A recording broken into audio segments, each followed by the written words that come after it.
Olive oil, এটা দিয়ে আপনি কিছু সালাদ খান। এক একটা তেলের কিন্তু এক একটা গুণ। যেমন সরিষা তেল দিয়া যেগুলো মাছ ভাজিগুলা টেস্ট, আপনি অল্প অল্প সবগুলাই খান, কিন্তু অতিরিক্ত তেল যখন আপনি খাবেন তখন আপনার বুক গলা জ্বলবে, গ্যাস্ট্রিক হবে। যদি খুব সহজ করে বলি যে গ্যাস্ট্রিক হবে না, আপনি কি নিয়ম মানলেন? ঘুম থেকে উঠবেন, এক এক গ্লাস পানি খাবেন বাসি মুখে। বাসি মুখে কেন খাবেন? বাসি মুখে অর্থাৎ সারা রাত যে ঘুমাইলেন, মুখের ভিতরে যে অ্যালকালিও একটা ভাব তৈরি হবে, এগুলো কিন্তু রস থাকে, এগুলো যদি আপনি ফেলে দেন, ফেলে দিতে পারেন।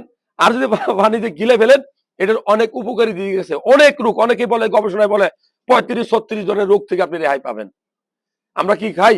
এটা খাই না কেন? বুদ্ধি নাই। আমরা ঘুমানোর সময় একটা পানির বোতল যদি আগে রেখে দিই ছোট, ঘুম থেকে উঠে আপনি খান, এটা পাপ তো আর না, পাপ তো আর না।